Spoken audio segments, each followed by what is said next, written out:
That is a disgrace. You're reassured, I'm reassured. Not another one. Mistakes were made. Peppa Pig world. Thinks he's Obi-Wan Kenobi. The truth is he's Jabba the Hutt. Live rent-free in his head. Tofu eating, woke karate.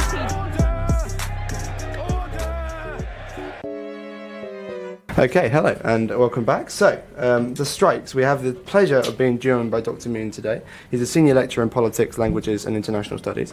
He's also the branch head of the UCU, as I said, the University and College Union. Yes. The UCU have announced strike action yesterday, today and next Wednesday. So the first question has to be, why are you striking and what does a strike involve, sir?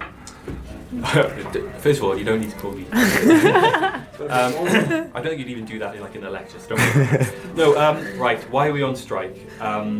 It might feel like we've been constantly on strike because this is, to an extent, a long-running dispute over several issues. There's pay. We've had real terms pay cuts of 25% since 2009. The last pay offer was 3%. Inflation is now 12%. So what we're calling for is a realistic, acceptable pay offer. There's then working conditions. That's a call for anti-casualisation across the sector. Huge amounts of people are on fixed-term, hourly paid, casualised contracts, which means people don't know whether they've got a job in a month, in a week. This particularly matters for students because we're talking across the sector. We're talking like graduate teaching assistants, teaching staff in particular, researchers, and we're calling for a fair, decent contract for workers. We're also calling for work on the gender pay gap, the disability pay gap, the ethnic minority pay gap, which is terrible across the sector. We're also looking at workloads. Student numbers are up, staff numbers aren't rising with them, workloads continue to rise, which is just creating sort of mental health drain and so forth, as well as obviously impacting your working conditions, which is going to be something I'll bang on about constantly. And then finally, pensions. Again, we've been on strike regarding pensions of one sort or another since, back in 2016 and not before. But at the moment, last year we were given a 35% cut in real terms to the majority of people's pensions.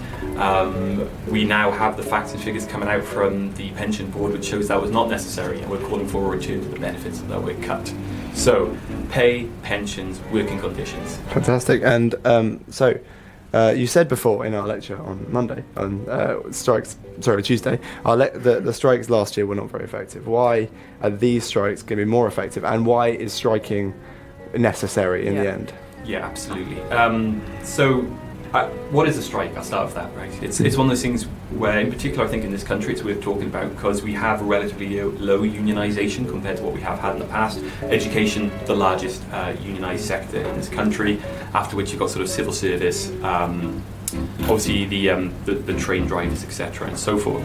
Strike action at its most basic is when we as workers are balloted by a union saying, are you willing to take industrial action over a certain issue? We voted for that with a significant turnout. You need to turn out at least half of all your members to be able to take legal strike action. Those are trade union laws. We got over 60% of people voting, with well over 80% saying yes to strike action. That's the largest mandate and turnout we've had in a long time. What it means is that when strike action is called, the workers, we essentially just refuse to work. We refuse to go into work, refuse to do our jobs, and therefore, of course, we're not paid. We're not paid for our labour in that day, which means every day they're on a strike, we're not being paid. The role of a strike, the aim of a strike, is to essentially cause as much industrial pain to the employer as possible to force them to come to the negotiating table and bargain to an acceptable offer. Our labour is what produces the profit of the university. We are the ones who we teach the classes, we help run the library, we run the computer systems, we're in the Students' Union here giving you the support. Our union isn't just the academics, it's academics, professional services, it's academic related, it's researchers, it's across the board, and that's really important to remember as well. So by refusing to work, we suffer the high financial hit, but the aim is to basically, it's like a game of chicken with the university, which is, do you want this disruption to continue, or are you going to be willing to help negotiate? Now, this is a national union, and why things are different this year? Last year, we had a minority of universities out on strike. That meant that when it gets into the big national negotiating room, the majority of university vice-chancellors, the employers, have no real reason to bargain because they're not being hit by strikes. This time, every single university in the country is out on strike. There's 150 universities out on strike. Every single university is hit. Am I not being loud enough? No, you're good. I think we're checking. It's all good. You're fine. It's all good. There we Okay. go. It's getting a bit more. It's hard to tell. It feels closer. when I'm in feeling these a little bit more headphones. sultry voice. Yeah, but your dulcet Late tones night now, radio. so, fantastic. Okay.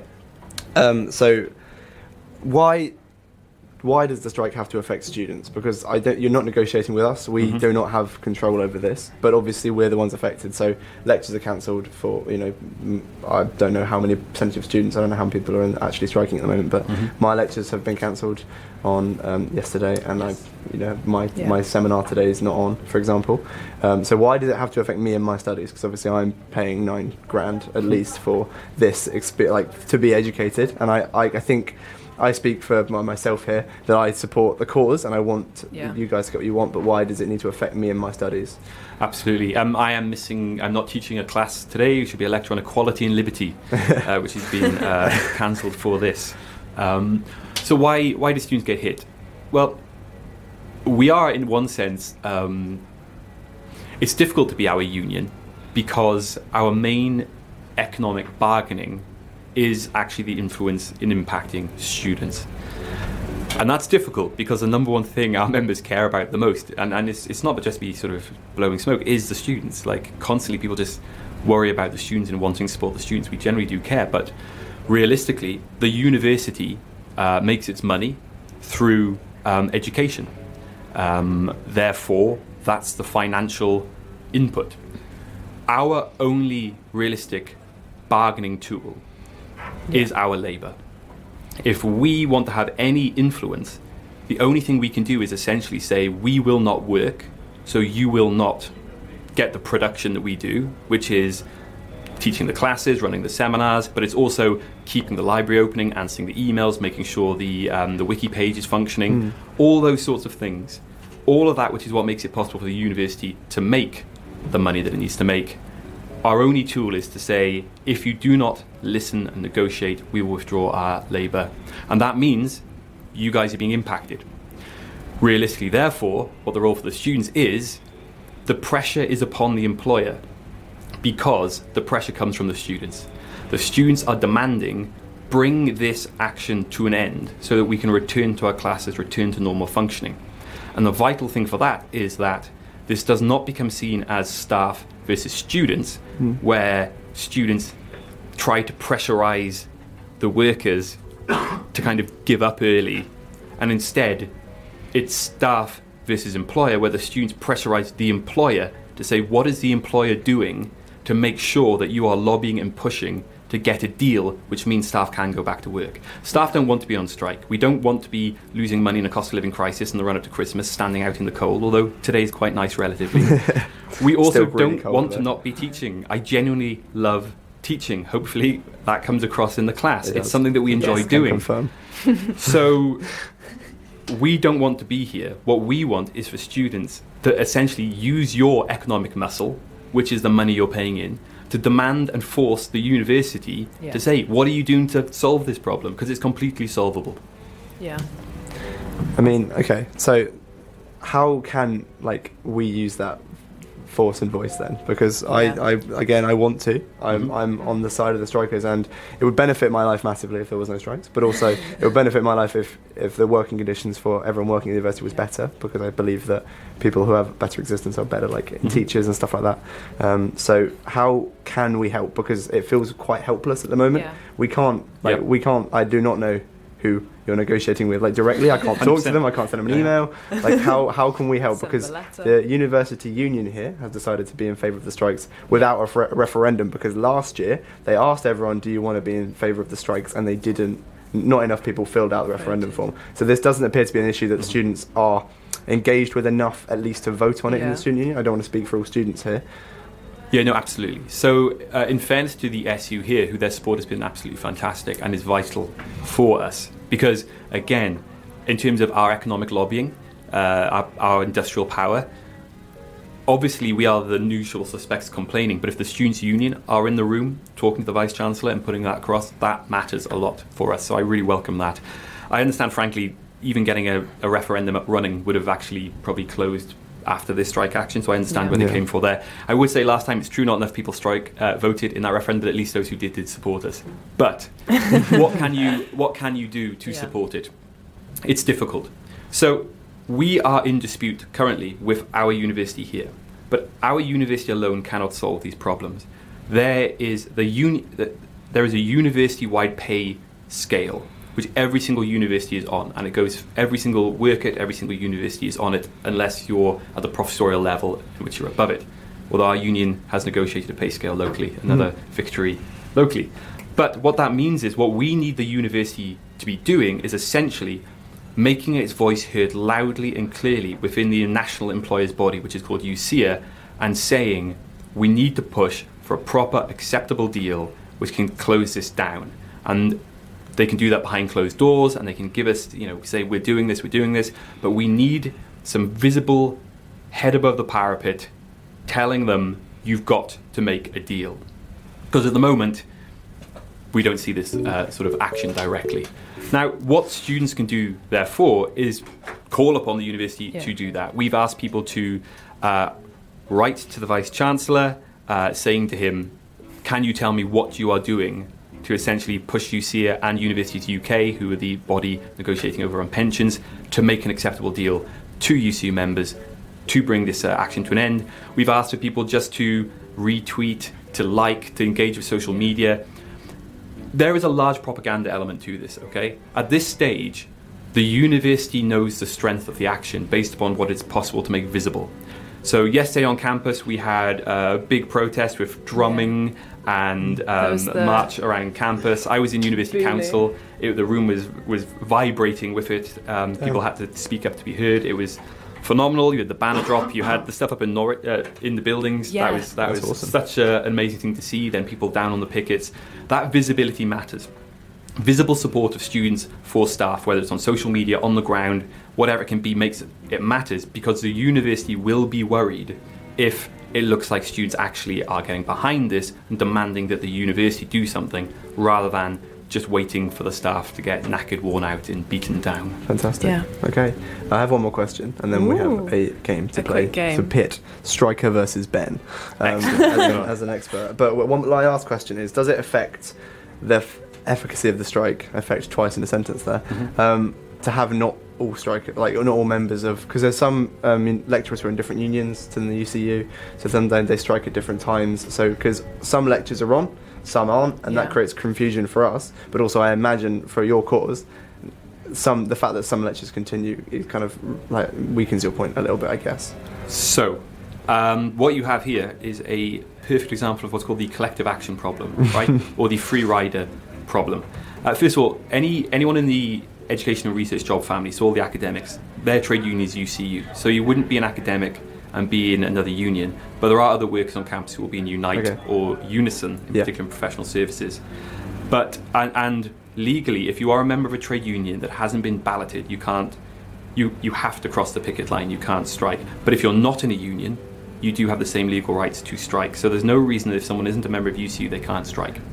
They could also just join the union, which they should. But yeah, not everyone is out on strike, and there'll be a number of reasons for that. Some people will be ideologically opposed to the concept of striking. I've never truly understood the sort of simping for your boss and your workplace like that, but some people truly do. But if you've got some self-respect, you want to stand up for yourself and say that you are worth what you're worth. Look, the free rider problem is this. If this strike wins, and we win a pay deal, we win better contracts, we win action on the gender, racial and disability pay gap, we win lower workloads, we win a return of our pensions. All those people who didn't go on strike also get it. Too. They get it. Fantastic. So again, it's a cost-benefit analysis. Them not going on strike does, of course, undermine the strike. Realistically, if every single worker was out, this university grinds to a halt. It has to negotiate. The longer the picket line, the shorter the strike. The more people out taking strike action, the shorter it is, because you force negotiation. But the union has been growing. One of the great positives here is we are growing. We've made it over another psychological 100 levels. Okay, We're well over the 700s now, which is good. We've got good density within across the board now. Obviously, we're stronger in some places than others, but it's good density. The major thing here is we just want to be as strong as possible at this point to try and force negotiations early to avoid the need for any further action in the new year. That's absolutely the most vital point now. Employers, get around the table, there's a deal to be done, there's no reason to drag this out because we want this over as much as the students do. Fantastic. Okay, Great. thank you. Thank you for coming in today. Do you have time for a Do you game? have time for a game? We're meant to be marching down the hill to join the CWU and Bar Spa UCU in about 9 minutes, but come on, throw it at me. Okay. The game will I'll not do take it that here. long. Just to give you a brief timeline of the game, we asked you on Tuesday if you wanted to play a game, then we had to go and make a game. So we didn't actually have one when we asked. But we have one now, and it's called 2 Strikes and a Settlement. We're going to put Ben against Dr. All Moon. right. So the rules are, basically, there's 3 rounds and there's 3 strikes in each round. 2 of them are real, they're unusual It's like protests. 2 truths and a lie. We've made up all the names, but the information we'll give you. 2 of them are real, 1's fake. You've got to tell us the fake one. If someone gets it wrong, we'll go to the other person. We can see who get the most points Okay. out of 3, basically. And so the first round, I'll read the name and then the bio, and then I'll do all 3. And if you want me to repeat one, I will. Does that make sense? Yeah, I don't rate my chances. You so got I'll this, give it a Ben. go. You've got to believe in yourself. Right, so the milk attack. November 2012, Belgian farmers protested the fall in the price of milk by spraying milk on police. I put a joke in here, idly mad. The bee's knees. cool. Again, we made up all the names. The bee's knees, August 2008, environmental activists crouched outside a large honey factory for 2 days protesting methods of honey collection. The pothole protest. Since 2006, Canadians protested against pothole-filled roads by creating a calendar with pictures of them pointing at potholes. So, Dr. Moon, would you like to guess which one is the fake? Well, the Belgian one sounds absolutely like something which would happen there. One of the tragedies of this country is we have incredibly punitive legal strike rules. We cannot get away with some of the fun stuff. But I'm going to assume the spray milk definitely happened. So then it's down to the bees and the potholes. People pointing at potholes is a classic, so I'm going to assume that is something which happened. Yeah. Yeah, you're right. Your bee's knees, The we made bees, that one we up. made No it one up. was protesting the bee method collection that we could find in this way. Okay, Ben, round 2 to you. Rewriting history. One university history society in Oklahoma rearranged every section of the library, protesting a lecturer's far-right views. Flashy flags. Activists in 2000 in Peru washed their flag to remove the dirty politics. They just gave it a good scrub. And tree sitting. Environmental activists sat in a Californian tree for 738 days to protest deforestation. All right. Just talking. Sorry, there you go. Yeah. So, What do you reckon? Talk us Um, through your thought process. Sitting in trees for a very long time sounds something that would happen. Yeah. Yeah. Um, Flags or history. So would you want to wash your flag? Would you think we could just give flag a washing seems good scrub? a little bit minor. It's quite a minor way of Yeah. protesting some awful things, isn't it? Yeah. Maybe in America that would be a big deal. Oh, not in It's in Peru. Though. Peru. You don't think in Peru? I don't think Peru You would don't think have Peru. So you such think a the big flag is the response. fake one? Yes. So you're actually incorrect. You're wrong. What do you think, Dr. Moon? You can steal the point. So it was what's left: trees or rearranging the room. The library, The yeah. library. I'm good. I'm going to say, man, the trees sounds like just such a classic, but I can absolutely see the library happening as well. So I'm going to go and say the trees is wrong because it was so long. 2 years seems a very You think the long tree time. is a lie? No, I don't. It's a room. It's a room. It's a tree. You think the tree's a lie? The trees are a lie. The trees are. You were wrong. It's rewriting history. We made Turns that one out up. we're just The really tree- good at the coming tree up with thing is good. We're glad protests. these work. Good we ideas, haven't I tried like these it. out, so we weren't sure if they were believable. Okay, so it's still 1 to Round. Dr. Moon, none to Ben. I'll give this to Ben because you just failed the. Absolutely. This is my Round 3. favourite round. This is a good one. Round 3, Pretter test. In 2017, protesters in London's Trafalgar Square protested the amount of Prets in London through a sit-in in the Trafalgar Square Pret. However, some people went to the wrong Pret, as there are 2 in there are Trafalgar 2 Square, in which kind of is the point of the protest. Number 2, Chili Jean, brackets, is not my love. Chilean students demanded education reform by dancing to Michael Jackson's Thriller dressed as zombies in 2011. And Panda Express Party. UC Berkeley students protested during the opening of a Panda Express restaurant in 2009 by dressing up as pandas and walking around with rubbish bags. Which is the real? Which one's the real and which one's fake? All right. So my strategy of watching Dr. Moon to see if he would respond Did not work out. The poker face. didn't Can't tell. really work. So Sadly, I don't know a lot about the number of prets in London. There's a lot. There's a lot of There's a prets. lot. It's like one every 10 metres, I swear. It's really bad. But I can't see people noticing a huge crowd around one pret and going to the other one.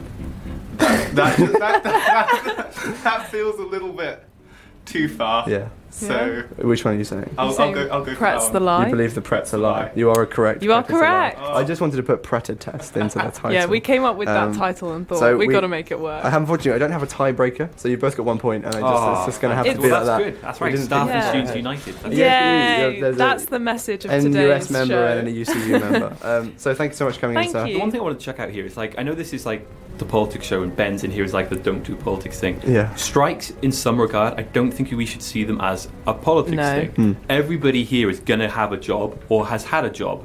And you've had a job and Let's you've hope been so. forced to essentially One day. work under the rules of people who make the rules and you have to follow the rules. And the only power you've got within that workplace to have any say is your labour power. You're Yeah. doing the job.